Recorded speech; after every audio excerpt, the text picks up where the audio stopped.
said, darn. Do you remember that I have been able to teach a 4-hour class without a note in sight? We're still in the season of Epiphany, the season of aha moments, the season of light, the season where something we didn't get before, by the grace of God, we get. And today's reading is on the F word. We did talk about this last week, so I won't repeat my performance. It's already on YouTube. Well, maybe. But it's almost a word that has lost meaning. It's kind of the word that, yes, it's in Scripture, and the pastor's going to talk about it again, but ho-hum. Ho-hum. I guess we'll listen to yet another sermon on forgiveness. But I think if we look closely at this really tiny passage from Scripture, you'll find some things you might like in it if you look at it with different eyes. You have heard it said to those of ancient times, you shall not murder. Don't you remember being told that as a little kid? You shall not murder. It was one of the 10 Commandments. You had to memorize it. I don't care what religion you were raised in, you had to memorize it. Well, I think I told you this story. We were raised Catholic, and so we had to go to confession every week once we reached the age of reason, which was 7 years old, which somehow I think is a little shaky in terms of the number. I'm thinking it should be more like 35. But anyway. So behind our school ran this little creek, and we used to go there and play. And the thing about going to confession in those days was, it was a box, okay? And this man sat in the box, and there were windows on either side, the curtains across the front, and there was one person on this side and one person on that side. If anybody does ever remember this? Yeah. Okay? Now, here's the thing. If you weren't Catholic, here's the thing. You were told it was a sin if you heard another person's confession. Right? Do you remember that? So it was a sin. So you're sitting there going, no, I don't hear anything, no, I don't hear anything. Right? But see, my older brother used to go ahead of me, so I would like sit there, no, I don't hear anything, no, I don't hear anything, no, I don't hear anything. And so one day he goes in, he says, bless me, Father, for I have sinned. It's been 1 week since my last confession. We had to go every week. Yes, my child. He said, well, Father, I committed murder. Now, I was 7, he was 8, right? And I'm like, really? Wow. No, I don't hear anything. I don't hear anything. So he says, well, my son, tell me, what have you murdered? Who have you murdered? And he said, well, we were at the creek the other day, and there were all these tadpoles, and I threw rocks at them, and I know I committed mass murder. So he says, when he says what's pretty, so he says, go and say 3 Hail Marys and everything's forgiven, right? Do you remember those days? All you have to do is say 3 Hail Marys and everything's forgiven. Where are those days, right? Works better at 35 than 7, let me tell you. So he says, but it's really not a good thing to kill tadpoles, so don't do that anymore. So that was my first introduction to murder as a sin. So I'm thinking, if I were to survey this room, like let's ask America how many people in this room committed murder, the answer would be 0. I'm thinking. Okay. That would be a whole different sermon. So then we get to what I say to you. If you are angry with a brother or sister, you will be liable to judgment. And if you insult a brother or sister, you will be liable to the council. And I get a little nervous with the second half of this because I was looking at the council members going, boy, I don't want to be liable to them. You know what I'm saying? Look around. Who are the council members? You just raise your hands so we can all remember who you are. Yeah. Okay? You see what I'm saying? You really don't want to be liable to them. So, this is a scary thing. But my good friend David Luce says, you know what's really neat about this? Is the last part. When you are offering your gift at the altar, if you remember that your brother or sister has something against you, leave that gift before the altar and go. First be reconciled to your brother or sister, then come and offer your gift. This is a sentence that most pastors cringe at, because what Jesus is saying is, your relationships with one another are so important to me that I'd rather have you not come to church and go be reconciled than come to church and not be reconciled. And I thought about that a long time, and I thought, thank goodness we have e-giving now, so people can do that, and still their money can, no, I'm just kidding. This is so significant to us, that God cares so much about our relationships with each other. how much do we care about them?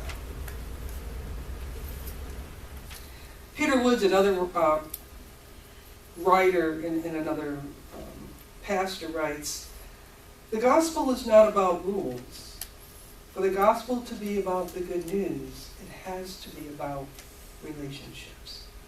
It has to be about relationships." So I'm going to tell you about some relationships that Reverend Nancy Rockwell shared. A Great Dane in Canada found an orphaned baby fawn near the house and took charge of raising it till it was old enough to go back to the forest. But the grown deer comes back for reunions each year.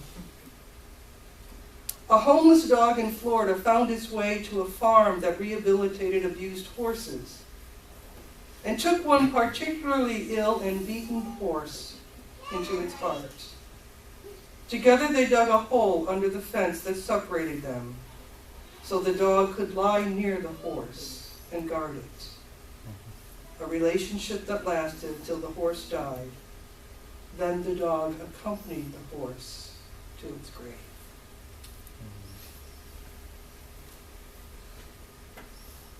A donkey in England belonged to a woman who also had a sheep she had rescued. One day a pit bull came into the yard and went for the sheep, sinking its teeth into the sheep's neck. The woman came running to the sheep, frantic, and cries, in time to see the donkey charge the scene and bite the pit bull, hanging on till the dog let go. It took a lot of nursing to save the sheep, and Dottie the donkey stayed by her side for all the months of healing. One more. Owen, a baby hippo, orphaned by the Asian tsunami, chose MC, a 130-year-old male giant tortoise, for a surrogate mom when he arrived at the animal park in Kenya. It was a miracle Owen survived because his entire pod was drowned in the tsunami. It was a miracle that MZ stepped up to mothering when he was male, ancient, and from a species that does not nurture its young. For a year and a half, they were inseparable. MZ teaching Owen how to be a fine tortoise, which fortunately includes many of the things hippos do: swim, eat vegetation along the shore, and sleep in the sun. I had just read through these, and I had gone into my back office at home to make a copy of them, and on the bed in the office was our cat, Callie, who's very afraid of our schnauzer, Noah. And so while the copy was making itself, I went over, and she purrs so loudly that I'm sure Noah heard it, because he had been asleep in the room where I was working, and I could hear him prancing down the hallway toward us. What was neat was the dog that usually charges the cat stayed in the doorway and let me just have some time with her and some quiet time with her. And he never approached the bed as he used to do. Our friend Margie tells this story, and we've had this experience. If you've been to our home, and many of you have, you've probably been charged by Noah, who jumps 4 feet high and wants to be in your lap the minute he sees you in the doorway. He does that to us as well, unless Joshua, our 19-year-old, is asleep in front of the door. If Joshua's asleep in the hallway in front of the door, Noah stands by the door, making no sounds, wagging that tiny stump of a tail, and quietly waiting for us to come in so that he doesn't wake up Joshua. Animals have so much they teach us. And I bet if we were to take a survey of heaven, we'd find out a lot of folks up there care about these animals. But it's all about these relationships, and relationships that happen in the animal world that you're like, really? That really happened? Or that was really the behavior that crazy dog exhibited? Or wow, a baby hippo and an old male tortoise? Wow. And then our relationships. The F word, forgiveness. Not an easy word. If you've been hurt, not an easy word. I remember being about, I'm not sure how old, I was trying to remember last night. I want to say probably 9 or 10. We were living in New York, and we had something up there called snow. And what we used to do as children was make these snow forts. I don't know, Okay, so I made this wonderful snow fort. It was dark outside, and my brother Ray, the one who was the mass murderer, he came along and crushed my snow fort. Now, I was not the same person then that I am now. And so I said the worst thing I could think of as a 10-year-old Catholic girl, I hope you die and go to hell. That was the meanest thing anybody ever did. And I went in the house and I locked the door. Which my parents made me unlock. And I went in the house and I was so mad at him. Because it had taken me hours to build this snow fort. But more than I was mad at him, I was truly, as a 10-year-old child, grief-stricken that I had said to him, I hope you die and go to hell. As a 10-year-old. And I did. I unlocked the door and I went out, and he was still playing in my wrecked snow fort. And I just said to him, Ray, I need you to know that I really love you, and I didn't mean any of those things, and I'm sorry I ever said them. If we could somehow remember what it felt like as a child when we said something mean, insulted a brother or sister, or was hurt by someone, and knew somehow, without reading tons of theological texts, that not only the right thing to do, but the only thing to do was to forgive and to ask forgiveness. We all know that there are many situations where that's not easy. Lots of situations where people were in grievous circumstances and abusive relationships as children. And no one's saying, no big deal, it's cool. Nobody's saying that. But what we do notice in life, and the stories that stick with us, are those about people who forgave. Do you remember the story of Amy Beale, the college student that was over in South Africa, kind of right at the time where apartheid was going away, but there were still the freedom fighters who had never really had freedom. And she was set to come home. She was there on a Fulbright scholarship, which I could only dream about in life, so she was, quite bright. And 2 days before she was to return to her boyfriend and her parents, she was pulled from her car and stabbed to death by 4 young men. Her parents went back for the court hearing. I'm sure what they called it there. And the 4 young men asked for forgiveness, apologized, begged for forgiveness, asked to be reconciled. And the parents forgave them. Shortly after that visit, the father died, but the mother returned year after year, and they had founded something called the Amy Beale Foundation. And she went back and she found one of those 4 young men, and she brought him into her life.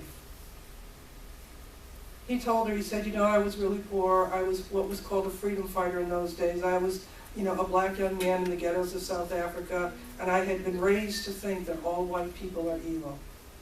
I'm really sorry I did that. She gave him a job. They traveled the world together, and she considers him part of her family. It's a story we remember.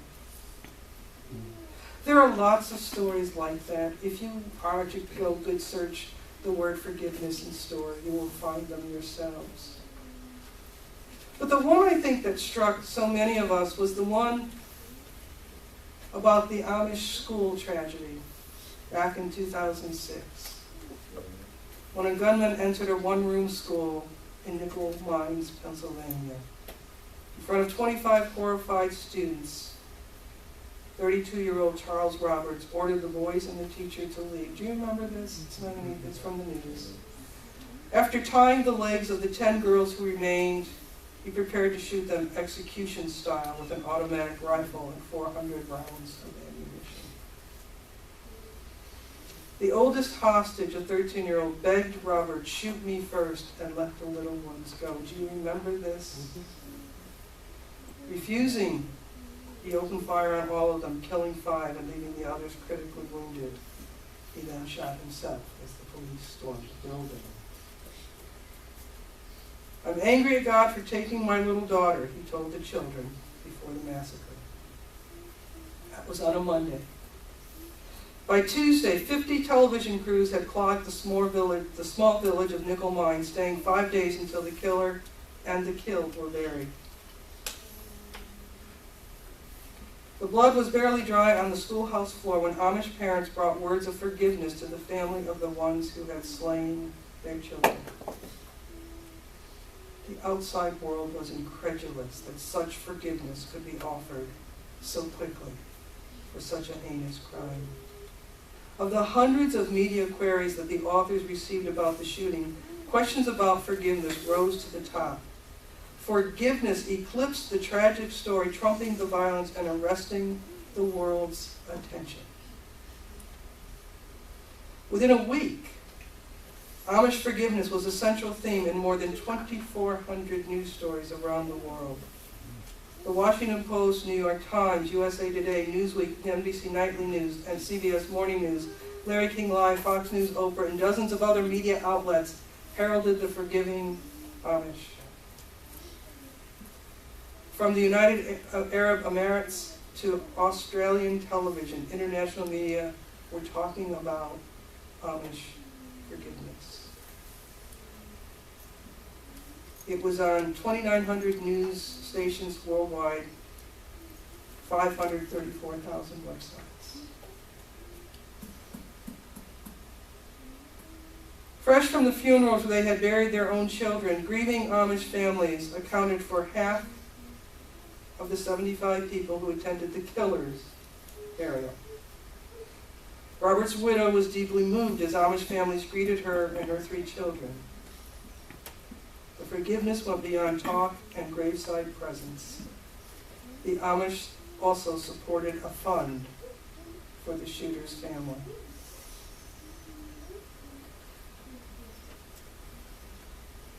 On the news this morning was the verdict for Michael Dunn. But I think the stories about Jordan Davis, the young man who was killed over a year ago, who today would have turned 19. And at the end of the news and listening to the verdicts and what went down and what didn't and what was going to be a mistrial and whether it was going to be retried and all of that, his mother got on. Lucia McBath said, even without a decision on the murder count tied to Davis, her son, her family was, quote, so very happy to have just a little bit of closure. She continued, it's sad for Mr. Dunn that he will live the rest of his life in that sense of torment. And I will pray for him. And I've asked my family to pray for him.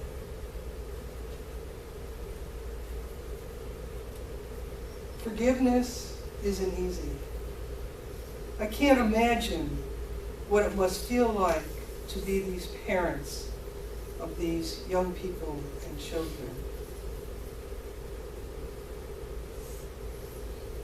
Nobody in this room murdered anybody. All of us, I think, have known forgiveness.